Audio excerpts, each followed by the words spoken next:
À la conférence de presse du film Dixieland. Merci d'accueillir le réalisateur du film, Hank Bedford.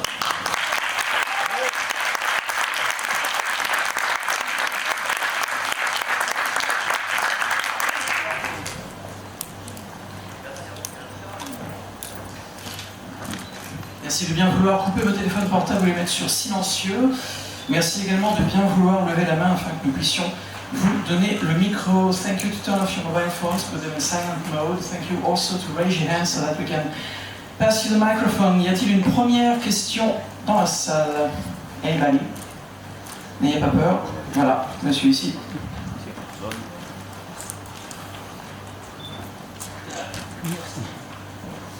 Bonjour. Alors je tiens à vous féliciter pour votre film, tout d'abord. Je pense qu'il a été apprécié de beaucoup de personnes, donc je pense que ça va vous faire plaisir. Et en même temps, j'aimerais vous poser donc une question qui est par rapport justement à cette histoire. Est-ce que c'est le genre d'histoire que vous connaissez aux États-Unis?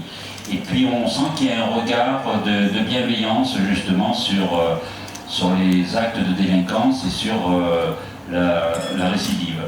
Alors moi j'aimerais savoir si c'est ça qui a guidé votre idée de départ.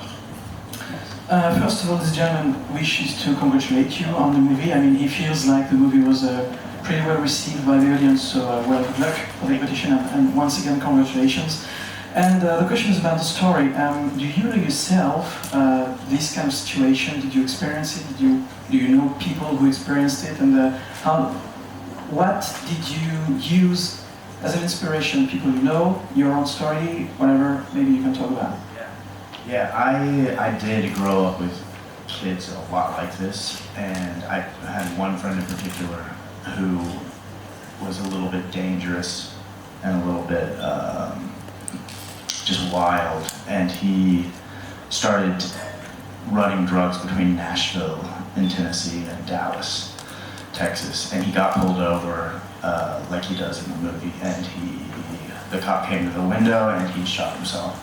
So that was in 2001 or so, and so yeah, I've wanted to make a movie involving that since then, so 14 years. En fait, le réalisateur nous explique qu'il a grandi entouré d'adolescents un peu comme ceux que l'on voit dans le film. Et en fait, il avait particulièrement un ami à lui qui était quelqu'un, c'était un adolescent comme lui à l'époque, hein, mais il était un peu dangereux, il était un peu violent, un peu sauvage. Et il se doutait que ça n'allait pas se terminer très bien, et d'ailleurs ça ne s'est pas terminé très bien. Le jeune homme en question avait pris pour habitude de transporter de la drogue entre Nashville au Tennessee et Dallas au Texas. Et un jour, lors d'un de ces transports de drogue, il a été arrêté comme on le fait aux États-Unis. La police l'a arrêté, l'a mis sur le côté. Et au moment où le policier est venu frapper à la vitre de sa portière, il s'est suicidé. Donc c'est en 2001. Et c'est vrai que ça l'a marqué et que donc depuis 14-15 ans, il avait envie de raconter ce genre d'histoire dans ce genre d'environnement avec ce genre de personnes. Une autre question? Oui. Attendez.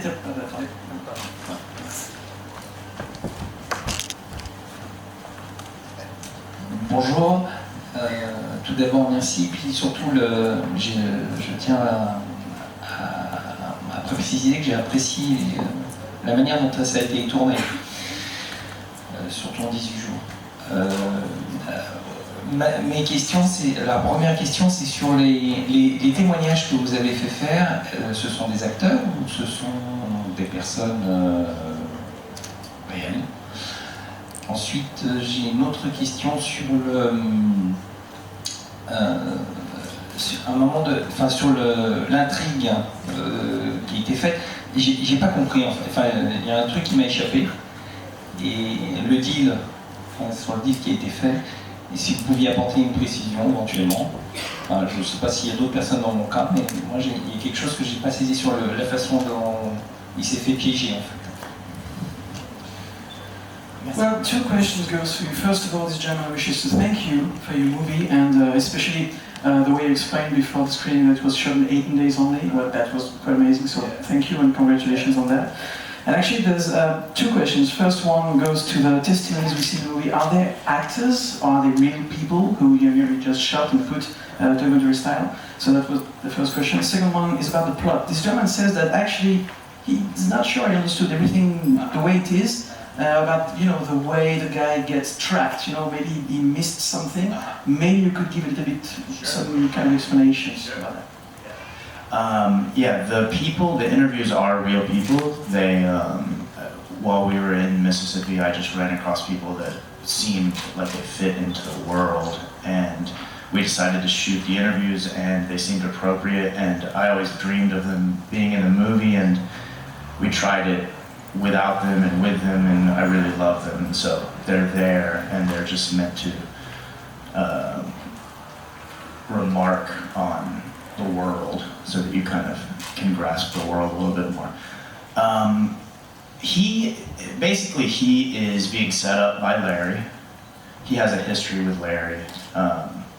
He pulled a shotgun on him and shot at Larry. So when he gets out of jail, they obviously have bad blood between them, and Larry is setting him up on this drug run. And so that when he gets there, he's going to kill him. T-Rex is going to kill him, but when he tells his story, they decide to let him go, just based on the heartfeltness, I guess, of his story, as well as the fact that he knows one of their friends, Jorge, from the beginning. And then the cop pulling him over is just a random occurrence, if that's the confusion. Yeah, it's just random that he gets pulled over by the cop. Alors pour répondre à votre première question, tous les témoignages que l'on voit dans le film, oui, ce sont de vrais témoignages de vraies personnes, pas des comédiens. En fait, ce qui s'est passé, c'est que donc ils ont tourné le film au Mississippi, et au départ, il a tourné tous ces témoignages de ces personnes qui avaient toujours un problème pour sentir qu'ils ont une place dans ce monde toujours un peu décalé. Et puis, il avait tous ces témoignages. Au départ, c'était pas prévu dès le départ qu'il allait mettre les témoignages dans le film. Mais lorsqu'il a fait le premier montage du film, il n'y avait pas les témoignages. Bon. Et puis il a fait un deuxième montage avec témoignages à l'intérieur, et il s'est rendu compte que ça fonctionnait mieux avec les témoignages. Donc c'est la raison pour laquelle ils sont présents dans le film, encore une fois, pas des acteurs, mais de vraies personnes. Et par rapport à votre deuxième question, donc l'intrigue peut-être un peu étrange, donc le réalisateur nous explique qu'en fait il est piégé par Larry, mais ils ont une histoire qui remonte à bien avant le début du film, quelque part. Il y a quelque chose déjà qui s'est passé entre eux. Bon, il a sorti un revolver, etc., il a fait de la prison, et donc effectivement lorsqu'il est sorti de prison, et bien quelque part évidemment il y avait encore beaucoup d'assentiments entre les deux, et beaucoup de tensions. Et d'ailleurs, à un moment donné, il y va vraiment pour le tuer, mais quand il raconte son histoire, finalement il décide de le laisser partir. Donc il y a vraiment une histoire assez longue et assez compliquée, mais c'est Larry qui le piège clairement. Et le flic qu'on voit dans le film, ça par contre c'est vraiment c'est du pur hasard, ça n'a rien à voir. Donc peut-être que la confusion vient de là, peut-être. Non, en fait, j'aurais dû préciser, c'était juste sur un détail, c'était l'histoire de l'argent. C'était juste sur l'histoire de l'argent, les $45, alors que il parlait de $45 000 à un moment donné, et ensuite il laisse repartir avec toute l'herbe sans donner d'argent. Enfin, c'est le deal en lui-même dans l'intrigue qui c'est juste ce détail, ce point de détail en fait. And he was just talking about the detail, which is actually about the money. You know, the $45, and there is a moment the guy leaves with the dough. But there is no money still, no money involved, so he's kind of wondering about the deal, exactly what happened, you know. So when he leaves, basically the drug deal that Kermit thought he was making does occur. They allow it to only be the drug deal rather than to kill him. So he does take his cut off the table, the $5,000 and the marijuana. So he takes his cut, the $5,000 and the marijuana, and they take the rest of the money, the $45,000. And so he leaves with his cut of the money, and just like what he expected to happen, if that makes sense. Non, en fait, c'est vrai que tout simplement dans le film, donc le deal, il subvient, il intervient à ce moment-là. C'est-à-dire que lui prend les $5,000, donc ça part, et l'herbe, donc il prend les $5,000, tandis que les 45 000 donc, partent de l'autre côté. Le deal a vraiment lieu, si c'était ça la confusion. Et... Parce qu'après il revient, il change dans la voiture. Je propose, oui, voilà. Y a-t-il une autre question dans la salle? Madame ici.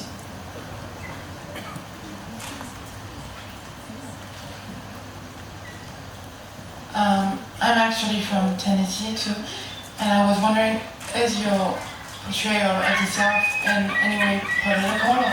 I mean, because in America, everybody thinks of the Southerners as being, you know, racist, homophobe, and such. So, were you trying to show them in a different light, or just, you know, a story from the heart? Yeah. I think that I was just trying to. Oh, do you want to ask a question? Yeah. I think I was just trying to be like accurate, but a story from the heart for sure. And that's why the interviews I think are important. I wasn't trying to comment one way or the other, just to be very like observational and hopefully realistic. A lot of those people are from that world. You know, a lot of the actors are from that world. Faith, who plays the mom, I don't know if you're familiar with her, but Chris's mom, she's from very nearby. And Chris, kind of the son, Kermit, grew up in a trailer park.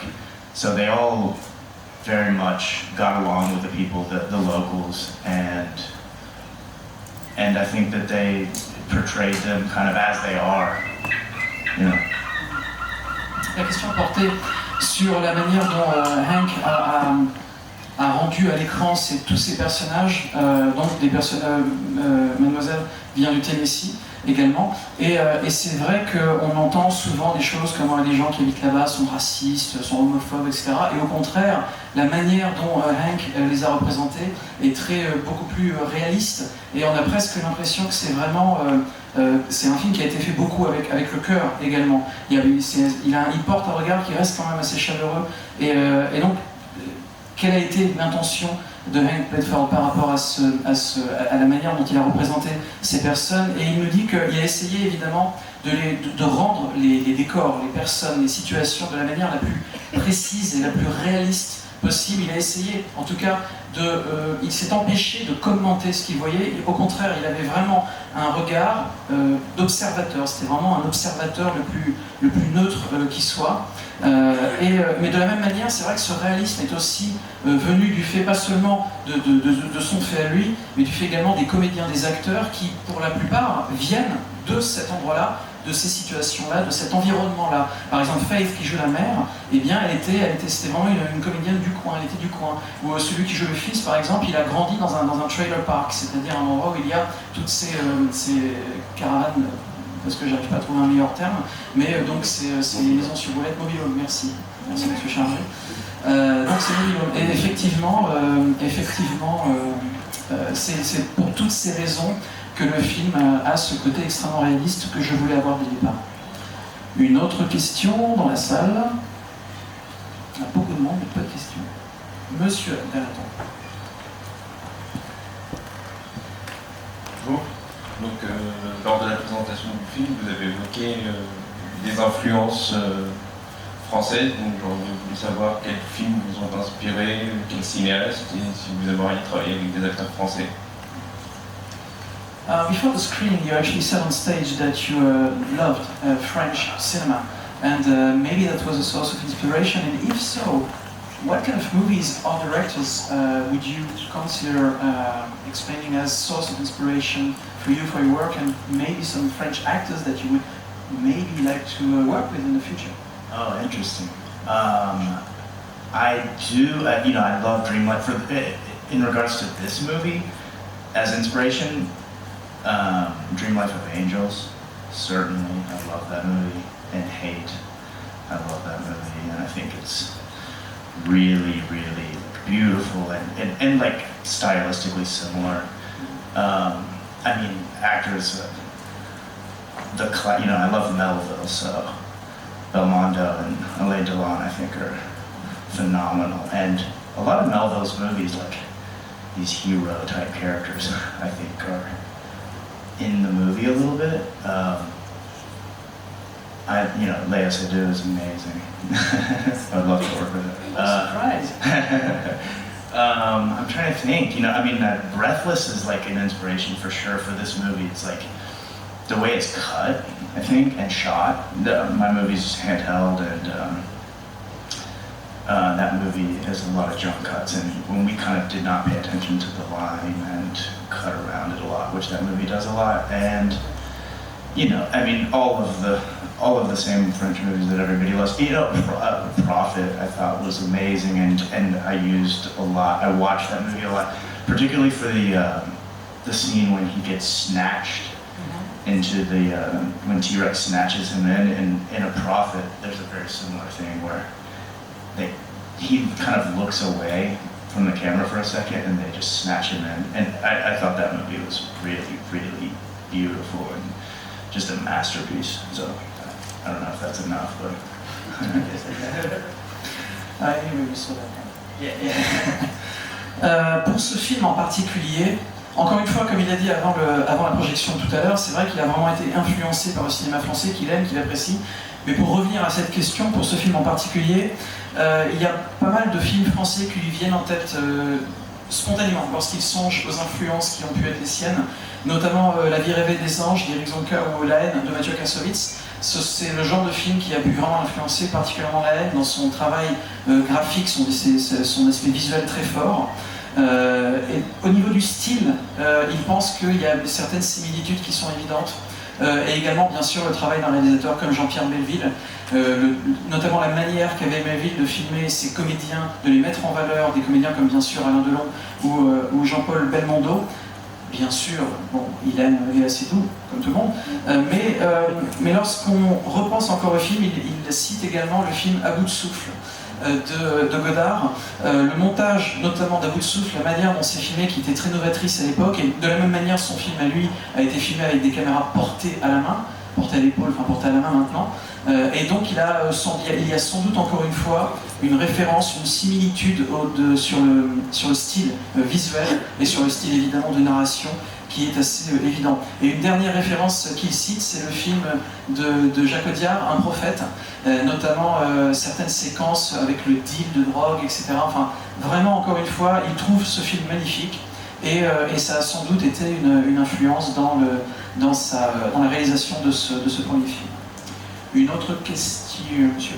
Et ensuite, monsieur. Alors j'avais aussi une question sur la musique qui est en contrepoint aussi de ce qui se passe et en même temps qui nous permet d'être en introspection justement avec les personnages. Et j'avais aussi une question, donc j'aimerais savoir comment vous l'avez travaillé, qu'est-ce que vous avez donné comme indication aux compositeurs. Et ensuite, c'était un travail de famille, puisque j'ai vu qu'il y avait deux de vos parents producteurs aussi. Donc j'aimerais savoir quelles sont justement vos origines cinématographiques. Two questions. First one is about music. The music actually serves the narration pretty well. So this gentleman says he wishes to know how did you work on that and what kind of indications did you give to the composer of the music? That was the first question. Second question is actually two of your parents are also producers, so it's a family business. Maybe you can talk about that. How does it work?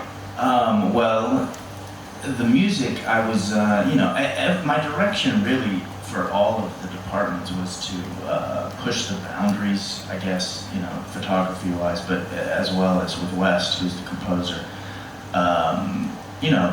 For what will work in this movie and what will work as composition generally. So we talked a lot about, there's some distortion in it that is intentional, which is kind of meant to be the rattling of the speakers from the bass on speakers. And so, yeah, we played around with a lot of that stuff. And also, he's just phenomenally talented, and probably the best thing to do is just let him do whatever he wants. But we also, he recorded a lot of that stuff outside, so there's birds on the recording and there's crows in the background, and he often would record on broken or distorted instruments, which I thought was really beautiful, and he just interpreted exactly kind of what I was hoping for. And then, actually my parents and these guys on the front row, Jesse and Corey, were producers on the movie and helped out really, more than financially. did invest in the movie, but they also were always there for notes and for questions and for guidance. And so, yeah, it was tremendously helpful, and we wouldn't have been able to make it without it. It's a really small movie, you know, it's a $600,000 movie that was shot in 18 days, and you need a lot of good support. So. Tout d'abord, par rapport à la question sur la musique, en fait, ce qui s'est passé, c'est que moi, ma direction, enfin en tout cas ce que j'ai expliqué à mes collaborateurs, que ce soit le directeur de la photo ou le musicien, le compositeur de la musique, West Thorson, ce que j'expliquais, c'est que je voulais simplement qu'ils aillent au-delà d'eux-mêmes, qu'ils essayent vraiment de me donner tout le meilleur qu'ils avaient en eux. Et je pense que c'est ce qu'ils ont fait, ils ont repoussé leurs propres limites. Et en ce qui concerne plus particulièrement donc le musicien, eh bien, tout d'abord, il y a beaucoup de distorsion du son dans la bande originale, en jouant en fait, en remontant au maximum, en rapprochant les instruments de musique des enceintes pour avoir vraiment cet effet de distorsion. C'était quelque chose qui m'intéressait, mais quelque part, j'ai pas donné tant de direction de ça au compositeur parce que je le considère, me dit-il personnellement, comme étant quelqu'un d'extrêmement talentueux. Et je pense que quand on travaille avec des gens extrêmement talentueux, il faut simplement leur dire, bah, vas-y, voilà, fais ce que tu as envie de faire. Et je suis sûr que ce sera très bien. Effectivement, c'est ce qu'il a fait. Et d'ailleurs, dans la bande originale du film, on entend bien souvent des bruits d'oiseaux, des bruits de nature, parce que ce compositeur, eh bien, enregistrait les morceaux qu'on entend dans le film, il les enregistrait dans la forêt directement. Donc on entend en arrière-plan des bruits d'oiseaux, des bruits de corbeaux qui croassent, et des choses comme ça qui sont venues nourrir l'ambiance qui est apportée de par la musique. Et puis il utilisait aussi beaucoup d'instruments qui étaient un peu cassés, des instruments un peu tordus. Donc tout ça a contribué à façonner l'atmosphère générale qui se dégage du film. Et pour revenir sur mes parents, donc, nous dit-il, eh bien mes parents qui sont donc au premier rang, accompagnés de mes amis qui sont là, ce sont eux qui m'ont aidé, et quand je dis aider, ce sont évidemment les coproducteurs du film, mais pas seulement, parce que c'est un petit film, alors on ne se rend pas forcément compte de l'échelle d'un film, mais c'est un film qui a coûté $600 000, ce qui pour faire un film est peu, qui a été fait en 18 jours, ce qui pour faire un film est très peu, et évidemment quand on a un budget serré, quand on a un timing serré, il faut vraiment compter sur l'aide de chacun, et vraiment, nous dit Hank, j'ai pu compter sur l'aide de ces personnes qui sont au premier rang parce qu'elles ont été là pour m'aider, pour répondre aux différentes questions qu'on pouvait se poser, pour me guider. Donc encore une fois, c'était vraiment une entreprise familiale qui a bien fonctionné grâce à ces personnes, entre autres. Je vais prendre un morceau de la partie gauche. C'est pas évident. Bonjour, tout d'abord, merci pour ce bon moment, ce film. Une petite question, parce qu'on parlait de musique. Je voulais savoir pourquoi on a choisi ce titre, Dixieland, qui, d'après ce que j'ai trouvé, veut dire un mouvement musical de jazz. Et je voulais savoir pourquoi on a choisi ce titre. Le Dixie. Dixie. Oui, this gentleman wishes to ask you the question about the title of the movie because actually Dixieland Dixie is a music, some kind of jazz music, like roots music. Why did you choose that title specifically for the movie? You know, I went through a million titles. It's generally like a term kind of endearment for the South. And also, there's a song that Elvis sings, which he refers to Dixieland a lot. And also Riley is, at the time I was talking a lot to Riley, who plays Rachel, and her grandfather is Elvis, and her mother's Lisa Marie.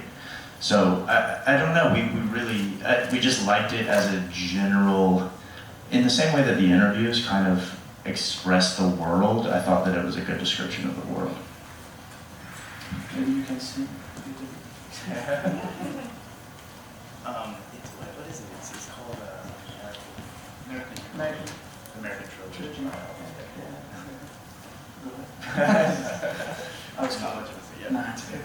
En fait, c'est vrai qu'au départ, nous dit le réalisateur, l'équipe du film est passée par énormément de titres, plus d'1 million de titres disponibles, pour pouvoir décrire le film de la meilleure manière possible. Vous pouvez imaginer que vous ayez fait le film ou non, que c'est pas une chose très évidente à faire que de donner un titre à son film.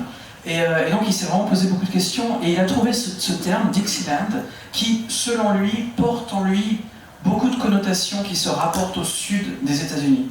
Et le mot Dixieland, donc effectivement Dixie, ça n'a pas un rapport direct avec la musique Dixie, mais c'est un mot qui est utilisé notamment par Elvis Presley dans une de ses chansons bien connues, American Trilogy, pardon. Et encore une fois, ce terme avait tellement de connotations sous-entendues qui servaient le discours du film, de la même manière d'ailleurs que lorsqu'il me l'a expliqué, quand il a répondu à la première question, toutes les interviews, les entretiens qu'il a passés avec donc, ces vraies personnes du Sud nourrissaient également l'atmosphère du film. De la même manière, Dixieland, pour lui, est vraiment un terme qui... j'essaie de trouver la traduction de embody, mais je ne trouve pas. Donc bref, Comment ? Merci. Qui incarne à perfection les valeurs du Sud américain telles qu'il a voulu les rendre à l'écran dans ce film. Voilà, merci à tous, cette conférence de presse est terminée.